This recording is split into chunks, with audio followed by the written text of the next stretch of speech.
Mathéo Radio présente À haute voix la lecture intégrale des œuvres spirituelles majeures. Aujourd'hui, Le Maître de la Terre de Robert Hugh Benson.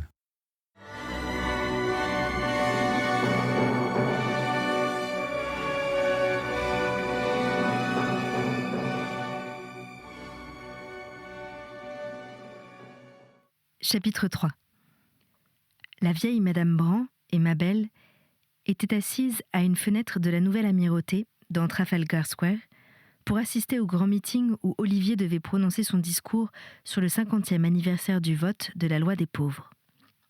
Depuis longtemps déjà, presque dès l'aube de cette brillante matinée de juin, la foule avait commencé à s'assembler autour de la statue de Braithwaite. Cet homme d'État, mort depuis 15 ans, était représenté dans l'attitude qui lui avait été ordinaire, le bras étendu, la tête levée et l'un de ses pieds légèrement avancé. Ce jour-là, en outre, on avait revêtu sa statue de tous les insignes maçonniques qu'il avait portés de son vivant. La vieille Madame Brand était plus en train que d'habitude et considérait avec curiosité les masses énormes venues de toutes parts pour entendre parler son fils.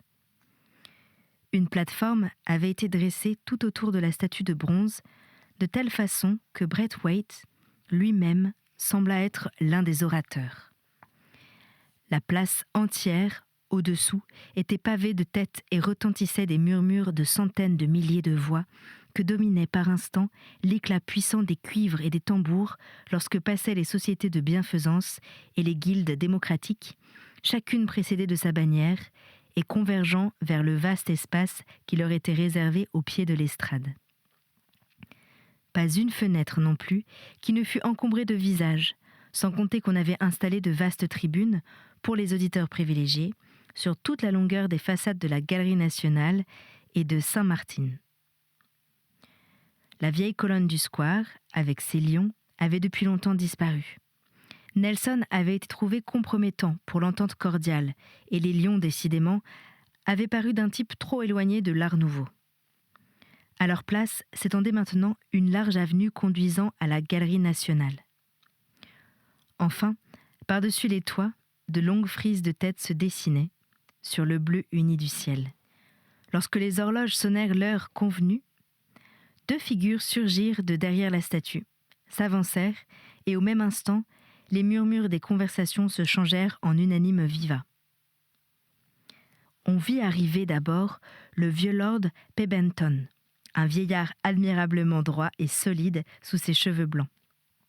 Son père était un de ceux qui, 70 ans auparavant, avaient le plus travaillé à détruire la Chambre des Lords dont il était membre, et son fils avait dignement continué son œuvre. Il était à présent membre du gouvernement, et c'était lui qui devait présider la cérémonie du jour. Derrière lui venait Olivier, tête nue.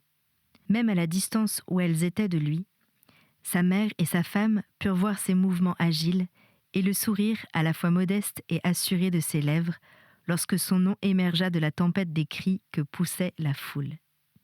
Puis Lord Pemberton leva la main, fit un signal, et aussitôt les voix s'arrêtèrent, sous un soudain roulement de tambour. Après quoi, toutes les musiques entonnèrent l'hymne maçonnique. C'était comme si la voix d'un géant eût chanté l'ample mélodie. L'hymne avait été composé 10 ans auparavant, et la nation entière désormais le savait par cœur. La vieille Madame Brand souleva cependant jusqu'à ses yeux le papier imprimé qui en contenait le texte et lut ces mots, le début de l'hymne.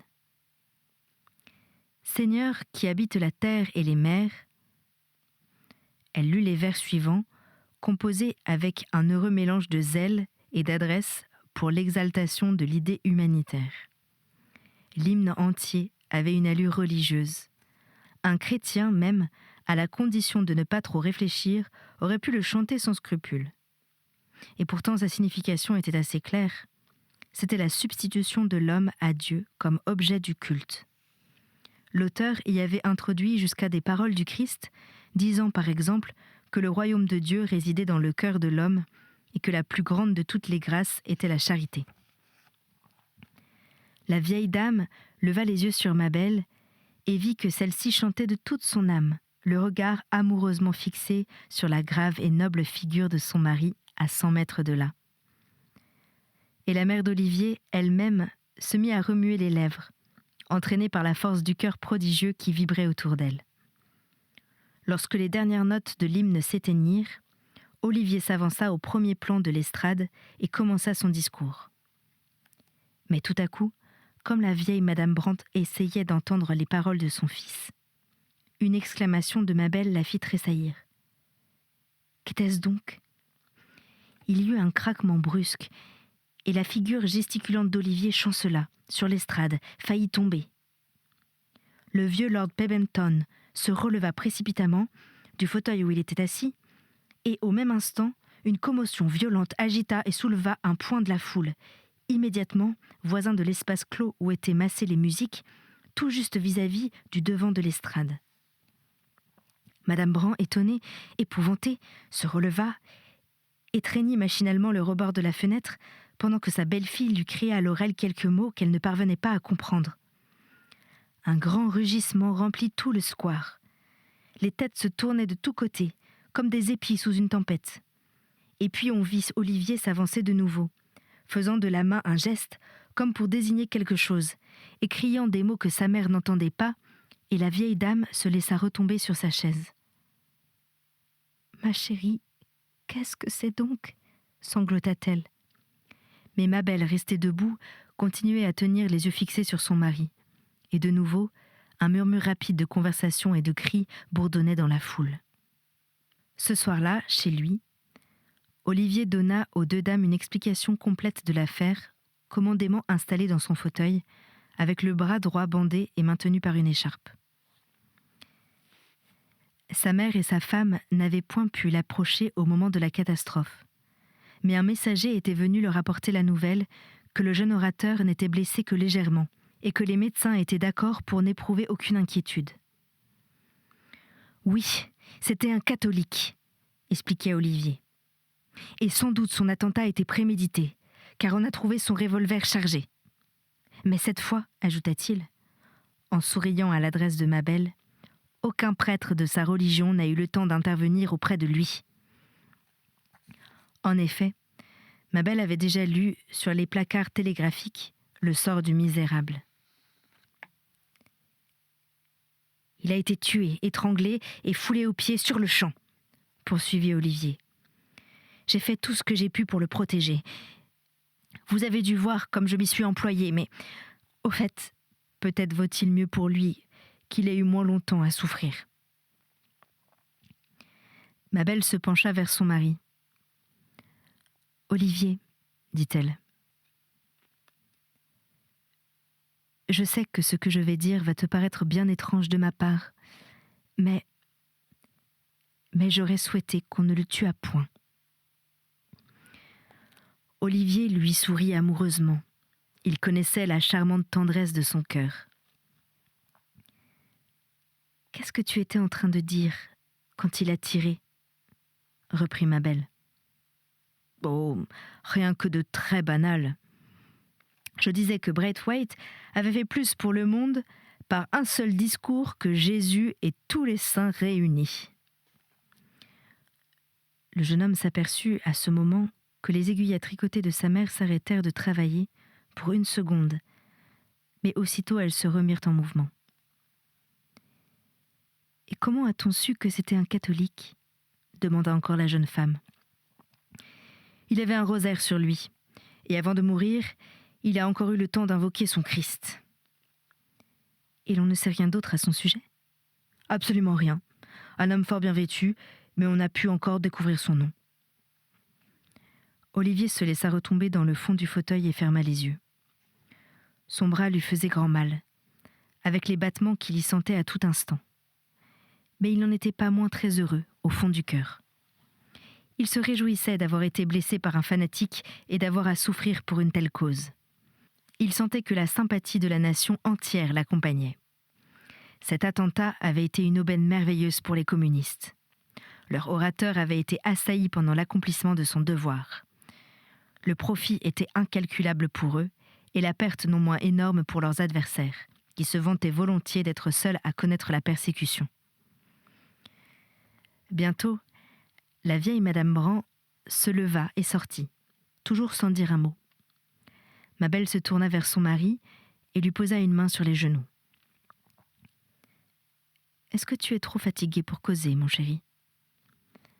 Il ouvrit les yeux. « Mais non, dit-il, pas du tout. Qu'y a-t-il » ? « Quelles conséquences crois-tu que puisse produire toute cette affaire ?»« Quelles conséquences ? Oh, rien d'excellent. Il était temps que quelque chose arrivât, vois-tu, ma chérie.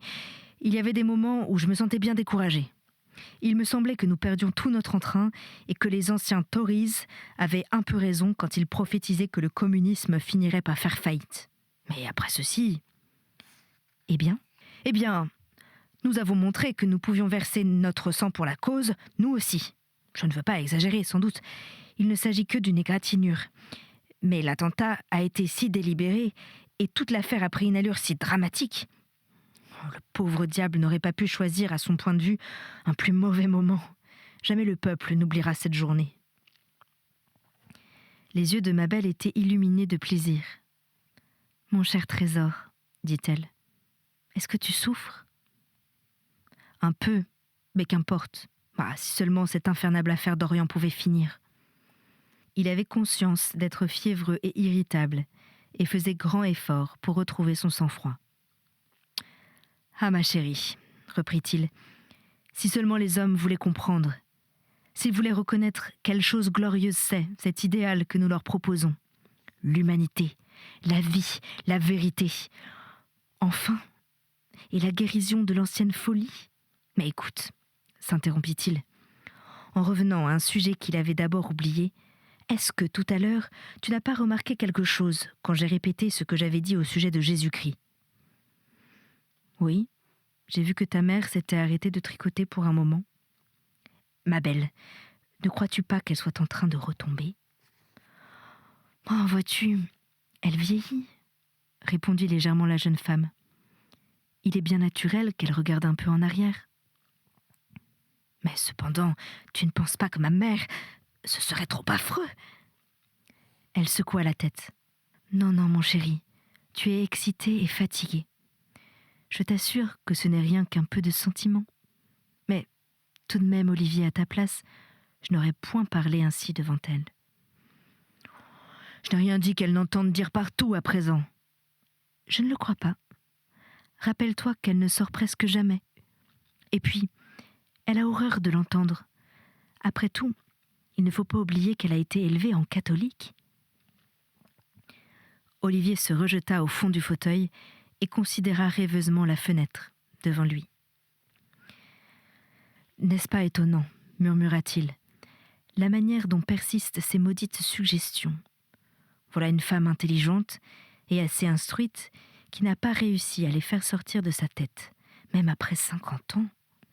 En tout cas, veille bien sur elle, n'est-ce pas ? »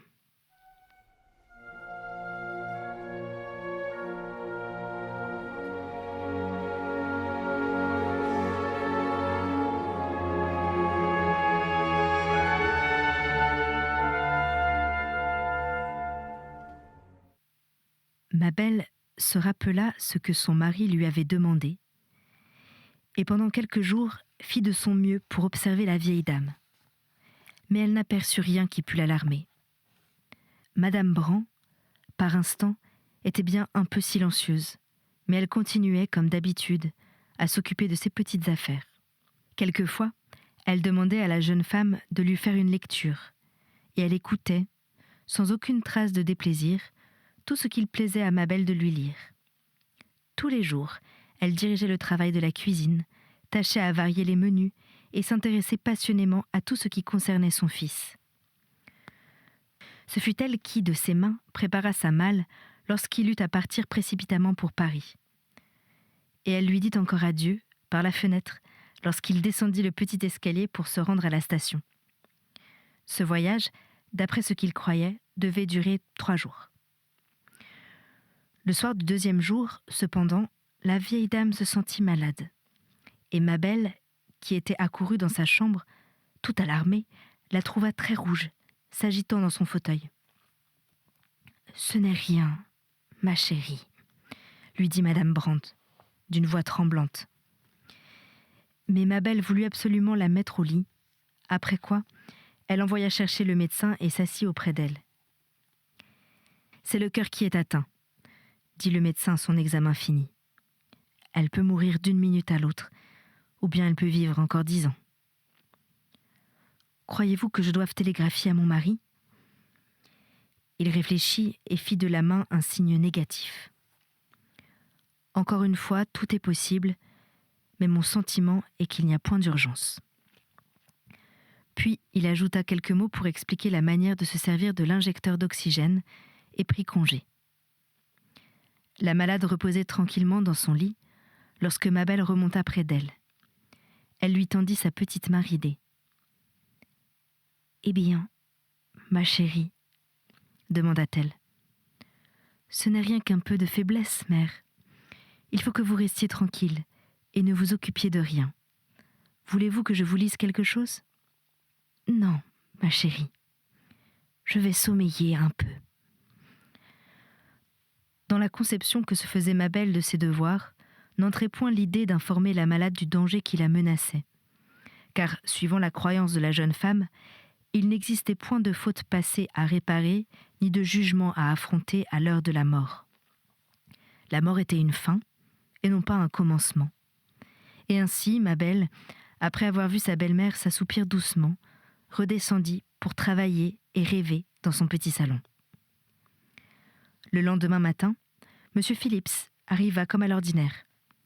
Ma belle venait de sortir de la chambre de Madame Brandt, et le secrétaire lui demanda des nouvelles de celle-ci. « Elle va un peu mieux, je crois, » dit ma belle. « Il faut qu'elle reste bien tranquille toute la journée. » Le secrétaire s'inclina et se dirigea vers le bureau d'Olivier, où l'attendait une foule de lettres urgentes. Mais environ 2 heures après, comme ma belle remontait l'escalier, elle rencontra M. Phillips qui descendait. Il paraissait un peu agité et mal à son aise. « Madame Brandt m'a fait appeler, dit-il. Elle désirait savoir si M. Olivier serait de retour aujourd'hui. »« Il va revenir ce soir, n'est-ce pas ? » ?»« Il m'a dit qu'il serait ici pour le dîner, mais un peu tard. Il arrivera à la station vers 19h. » « Et il n'y a pas d'autres nouvelles ? » ?»« De simples rumeurs, » répondit le secrétaire. « Monsieur Brandt m'a téléphoné il y a quelques instants. » Il semblait si ému que ma belle le regarda avec surprise. « Ce ne sont point des nouvelles d'Orient ? » demanda-t-elle. Il eut un petit sourire gêné. « Il faut que vous m'excusiez, madame, dit-il. Vous savez qu'il m'est défendu de rien dire. » Ma belle ne fut nullement offensée, ayant pleine confiance en son mari, mais ce fut avec un battement de cœur qu'elle entra dans la chambre de la malade. Celle-ci également avait l'air fort excitée. Elle reposait dans son lit avec de grosses taches rouges sur ses joues pâles et répondit à peine d'un sourire au salut de sa belle-fille. « Eh bien, avez-vous vu M. Phillips ?» demanda ma belle. La vieille Madame Brandt lui jeta un rapide coup d'œil inquiet, mais ne dit rien. « Ne vous agitez point, mère. Olivier va revenir ce soir. » La vieille dame eut un long soupir. « Ne vous mettez pas en peine à mon sujet, ma chérie, » répondit-elle. « Je me sens tout à fait bien, maintenant. Il sera de retour pour le dîner, n'est-ce pas ? » « Oui, si l'aérien n'est pas en retard. Et maintenant, mère, êtes-vous prête pour le déjeuner ? » Ma belle passa un après-midi extrêmement inquiet. Elle avait l'impression que quelque chose de très grave était en train de se produire. Le secrétaire, qui avait déjeuné avec elle à midi, avait paru très préoccupé. Il lui avait dit qu'il serait absent tout le reste du jour, ayant reçu des instructions d'Olivier. À toutes les questions qu'elle lui avait faites sur les affaires d'Orient, il s'était borné à répondre que le Grand Congrès international de Paris n'avait encore rien décidé. Après quoi, il était parti précipitamment. La vieille Madame Brandt semblait dormir lorsque sa belle-fille remonta près d'elle, et la jeune femme ne voulut point la déranger. Elle n'avait pas non plus le courage de sortir ce jour-là, de sorte qu'elle passa l'après-midi à se promener dans le jardin, toute pleine de réflexion, d'espérance et de crainte, jusqu'au moment où son ombre s'allongea sur le sentier, tandis que les toits voisins se teintaient de reflets roses du crépuscule. En rentrant au salon, elle prit le journal du soir. Mais la seule nouvelle qu'elle y trouva fut que le congrès de Paris était sur le point d'être clos. À 20h, toujours aucun signe d'Olivier. L'aérien de France devait être arrivé depuis 1 heure déjà. Et Mabel se demandait ce qui pouvait être survenu à son mari. Pourquoi ne venait-il pas, ou tout au moins, pourquoi ne le faisait-il pas savoir le motif de son retard ? Un instant, elle monta au premier étage, follement anxieuse elle-même, pour rassurer la vieille dame, et trouva de nouveau celle-ci très somnolente. « Olivier n'est pas encore venu, dit-elle. Sans doute il aura été retenu à Paris. » Le vieux visage sur l'oreiller bougea et murmura quelque chose. Mabel redescendit au salon et s'assit en face de l'appareil téléphonique. Elle considéra la petite bouche ronde, la rangée de boutons électriques portant des inscriptions. Elle avait presque envie de les toucher, l'un après l'autre, pour demander aux divers endroits si l'on ne savait rien de son mari. L'un de ces boutons communiquait avec le club d'Olivier, l'autre avec son bureau à Whitehall, un autre avec la maison de Phillips, etc. Mais elle hésita. S'encourageant à prendre patience, elle savait qu'Olivier n'aimait pas qu'elle intervînt dans ses occupations politiques. Elle se dit que, sûrement, il ne tarderait pas à se souvenir d'elle pour la délivrer de son anxiété. Tout à coup, l'un des timbres se mit à sonner bruyamment, celui-ci qui portait l'étiquette Whitehall. Elle pressa le bouton correspondant d'une main si tremblante que c'est à peine si elle put, ensuite, tenir le récepteur contre son oreille. « Qui est là ?» Son cœur bondit en reconnaissant la voix d'Olivier, toute mince et faible à travers les lieux du fil. « C'est moi, Mabel », répondit-elle à la question de son mari. « Je suis seule dans ton bureau. »« Oh, très bien. Me voici de retour. Tout est pour le mieux. Mais écoute, peux-tu bien m'entendre ? » « Oh oui. » Ce qu'on pouvait espérer de plus heureux s'est produit. La question d'Orient est décidément réglée. C'est Felsenburgh qui a tout fait. Et maintenant, écoute encore ceci. Il m'est impossible de rentrer chez nous ce soir, mais dans 2 heures, le résultat du congrès va être proclamé solennellement au temple de Paul. Viens me rejoindre ici tout de suite. Il faut que tu assistes à la séance. Tu m'entends toujours bien ? Oh, très bien. Donc, viens tout de suite. Ce sera la plus grande chose de toute l'histoire du monde. Viens avant que la nouvelle se répande. Dans 1 demi-heure, toutes les rues seront infranchissables. Olivier ? Quoi ? Dis vite. Ta mère est malade. Puis-je la quitter ? Très malade ? Oh, pas de danger immédiat. Le médecin l'a vue. Il y eut un instant de silence. Viens malgré tout, reprit Olivier. Nous rentrerons ensemble cette nuit. Dis-lui que nous reviendrons assez tard. Bien. Oui, il faut absolument que tu sois là. Felsenburgh y sera. C'était À haute voix, une émission de KTO Radio.